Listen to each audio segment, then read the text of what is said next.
नमस्कार दोस्तों। हाल ही में भारत सरकार ने अमेरिका से जो हम सेब आयात करते हैं उस पे जो मूल सीमा शुल्क पहले 50% थी उसको घटाकर 25% कर दिया है और इस आयातित सेब पे जो न्यूनतम आयात मूल्य है वो 80 रुपये प्रति किलोग्राम निर्धारित किया है।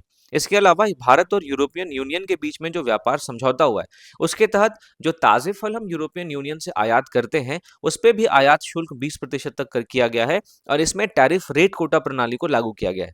अब दोस्तों ये जो दोनों डिसीजंस हैं, इन दोनों डिसीजंस की वजह से हमारे देश में जम्मू कश्मीर के जो सेब उत्पादक और व्यापारी हैं, उनमें काफ़ी ज़्यादा चिंता उत्पन्न हो गई है। तो आखिरकार इस चिंता के पीछे की क्या वजह है और इस चिंता को भारत सरकार कैसे दूर कर सकती है, इसके बारे में हम आज के सेशन में बात करने वाले हैं। तो आई एम योर दोस्त Rahul Sharma and I welcome you all to Rahul Sharma education. सबसे पहले दोस्तों हम बात करते हैं जम्मू कश्मीर की अर्थव्यवस्था में सेब का क्या महत्व है, तभी जाके हम इस इन दोनों डिसीजंस के प्रभाव को समझ पाएंगे। लेकिन उससे पहले दोस्तों अगर आपने वीडियो को लाइक नहीं किया है तो लाइक कर दीजिए, चैनल को आपने सब्सक्राइब नहीं किया है तो सब्सक्राइब कर लीजिए। अगर हम जम्मू और कश्मीर के इकोनॉमिक सर्वे 2025-26 की बात करें तो उसके अनुसार जम्मू कश्मीर में जो सेब उत्पादन है वो वहाँ के कुल बागवानी उत्पादन का अकेले 50% है। फिर बागवानी क्षेत्र का वार्षिक राजस्व आप देखें तो 10,000 करोड़ रुपए है, जो कि जम्मू कश्मीर की अर्थव्यवस्था के लिए बहुत ज्यादा वाइटल है। फिर इसमें जो सेब उत्पादन है वो 35 लाख लोग प्रत्यक्ष या अप्रत्यक्ष रूप से उसमें संबंधित है और उनको रोजगार मिलता है।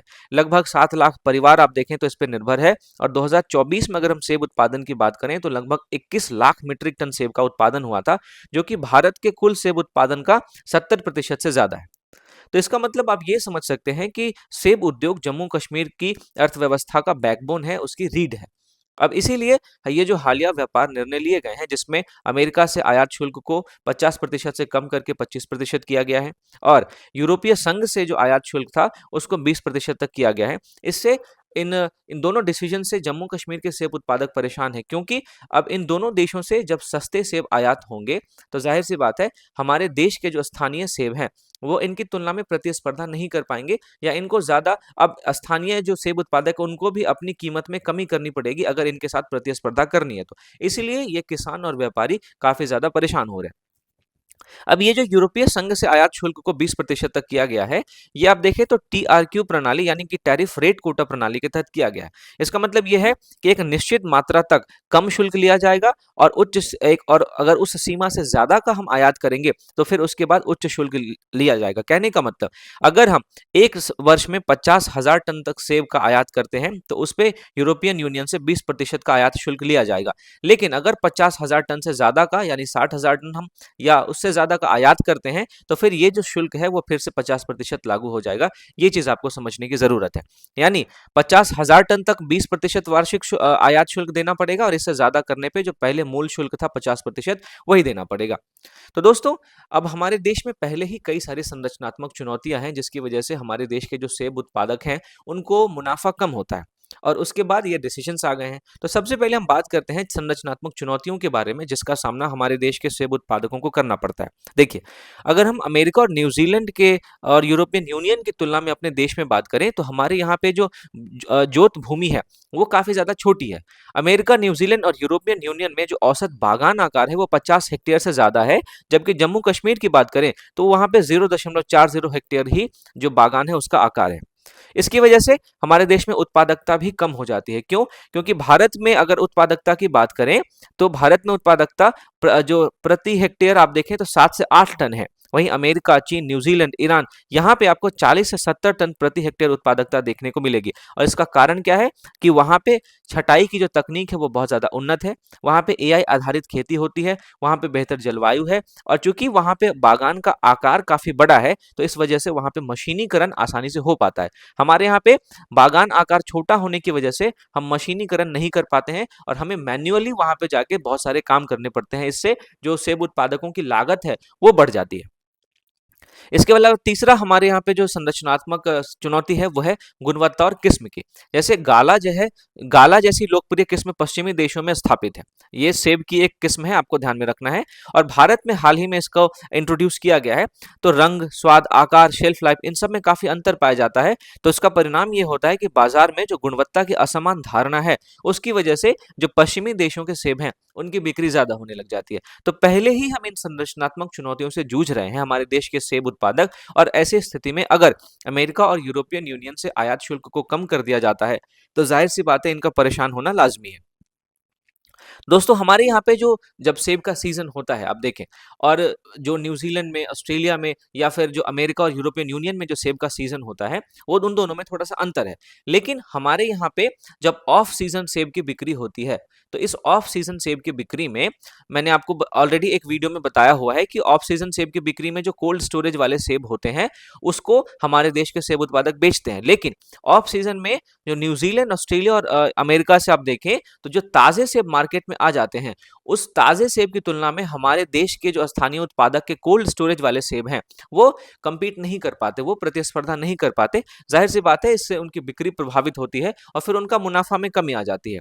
जम्मू कश्मीर में की बात करें, तो जम्मू कश्मीर में 92 नियंत्रित वातावरण यानी कोल्ड स्टोरेज यूनिट्स हैं, जिसमें 397.0 लाख टन मीट्रिक टन भंडारण की क्षमता है। अब इसका संभावित प्रभाव क्या पड़ेगा समझिए। न्यूजीलैंड जैसे देश के जब सस्ते सेब हमारे देश के बाजार में ऑफ सीजन में प्रवेश करते हैं, तो हमारे देश के ऑफ सीजन में आपको कोल्ड स्टोरेज वाला सेब देखने को मिलेगा। वहीं दूसरी तरफ न्यूजीलैंड से ताजे सेब आ जाते हैं, तो जाहिर सी बात है लोग ताजे सेब को खरीदना पसंद करते हैं। तो इससे जो स्टोर्ड सेब की कीमत है उस पर दबाव पड़ता है, और हमारे यहाँ के किसानों को, हमारे यहाँ के उत्पादकों को कोल्ड स्टोरेज वाले सेब की कीमत कम करनी पड़ती है, ताकि वो न्यूजीलैंड से और दूसरे देशों से आए हुए ताजे सेब के साथ प्रतिस्पर्धा कर सकें। तो इससे उनका जो लाभ है वो कम हो जाता है, और हमारे देश में जो मूल्य स्थिरीकरण तंत्र है उस पर एक संकट सा उत्पन्न हो जाता है। इसीलिए हमारे देश के जो सेब उत्पादक हैं, उन्होंने कुछ राजनीतिक और नीतिगत मांगे रखी हैं। उनकी प्रमुख मांग ये है कि सेब को व्यापार समझौतों से बाहर रखा जाए, जो उच्च घनत्व बागवानी है उसका विस्तार किया जाए। वर्तमान में आप देखें तो 30,000 कनाल और संभावित 30 लाख कनाल बनाए जाए। साथ ही साथ आप देखें तो जो हॉलिस्टिक एग्रीकल्चर डेवलपमेंट प्रोग्राम है उसके तहत ब्याज मुक्त ऋण भी प्रदान किए जाएं। फिर कोल्ड स्टोरेज का विस्तार किया जाए, ड्राई पोर्ट परियोजनाएं सक्रिय की जाए, ताकि जो जम्मू कश्मीर से सेब उत्पादन होता है उसका हम निर्यात कर सके, और जो वहाँ के सेब उत्पादक हैं, वहाँ के जो व्यापारी हैं, उनको जो मुनाफा में कमी होती है उसकी वो भरपाई कर सके। तो ये सारी मांगे हमारे देश के सेब उत्पादक अभी सरकार के सामने रख रहे हैं। तो सरकार के सामने क्या ऑप्शंस हैं देखिए। एक तो हम अपने यहाँ पे जो घनत्व है बागवानी का उसको बढ़ा सकते हैं। साथ ही साथ हम अपने यहाँ पे एआई और ड्रोन आधारित कृषि को भी बढ़ावा दे सकते हैं। इसके अलावा हम ब्रांडिंग पे ध्यान दे सकते हैं, जैसे कश्मीर एप्पल के नाम से हम ब्रांडिंग कर सकते हैं। तब जाके हमारे देश के जो जैसे गाला जैसे किस्म के मैंने बारे में आपको बताया कि ये जो किस्म है वो काफ़ी ज़्यादा लोकप्रिय है, और काफ़ी ज़्यादा लोकप्रिय होने की वजह से लोग इसी को खरीदते हैं, हमारे यहाँ के स्थानीय सेबों को नहीं खरीद पाते। तो अगर हम अपने यहाँ के सेबों की ब्रांडिंग अच्छे से करेंगे, कश्मीर एप्पल के नाम से या किसी भी नाम से, तो ज़ाहिर-सी बात है उसके बारे में लोगों को पता चलेगा, और फिर वो इस सेब की तरफ और ज़्यादा आकर्षित होंगे। इसके अलावा हम जीआई टैग का बेहतर उपयोग कर सकते हैं। हम अपने देश में जो वैल्यू चेन है उसका आधुनिकीकरण कर सकते हैं, और जो फार्मर प्रोड्यूस ऑर्गेनाइजेशन है, जो किसान उत्पादक संगठन है, उसका भी सशक्तिकरण कर सकते हैं, ताकि ये अपने निर्णयों में ज़्यादा स्वतंत्र हों और अपने सेब के कीमतों का जो निर्धारण करते हैं उसमें इनको ज़्यादा स्वायत्तता मिले। तो इन सारे कदमों के माध्यम से हम आगे बढ़ सकते हैं, ताकि हम अपने देश के व्यापार हितों के बीच में और अपने देश के सेब उत्पादकों के हितों के बीच में, इन दोनों के बीच में एक संतुलन बना के चल सके। तो दोस्तों ये जो पूरा मुद्दा है ये केवल आयात शुल्क का मुद्दा नहीं है, बल्कि कृषि प्रतिस्पर्धात्मकता बना वैश्विक उदारीकरण का मुद्दा है। यदि जम्मू कश्मीर को वैश्विक प्रतिस्पर्धा में टिकना है, तो उसे अपनी उत्पादकता बढ़ानी पड़ेगी, उसको अपनी गुणवत्ता में सुधार करनी पड़ेगी, आपूर्ति श्रृंखला में सुधार करना पड़ेगा, और तकनीकी उन्नयन पर ध्यान देना अब ये सारी चीजें अनिवार्य करनी पड़ेगी।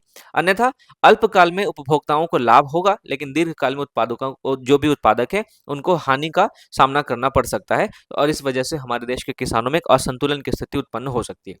तो मैं उम्मीद करता हूं कि ये जो हालिया कदम उठाए गए हैं उसका हमारे देश के जम्मू कश्मीर के किसानों के ऊपर और उसके वहां के व्यापारियों के ऊपर क्या प्रभाव पड़ेगा, आपने समझा होगा।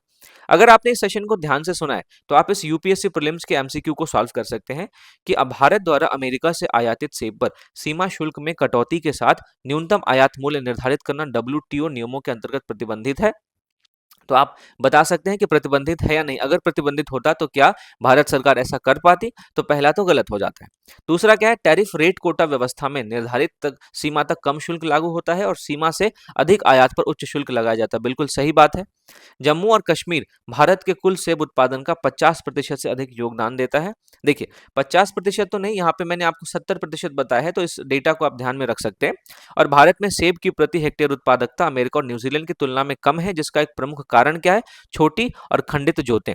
तो ये तो बिल्कुल सही बात है, जिसके बारे में अभी मैंने आपसे चर्चा भी की। तो आप देख सकते हैं कि आपका जो सही उत्तर है, वो 2, 3 और 4 है, क्योंकि आप देखें तो 50%, हालाँकि देखिए, ये जो पूरा डेटा है, अब उसमें मैंने आपको 70% बताया है, लेकिन 50% से तो ज़्यादा ही है।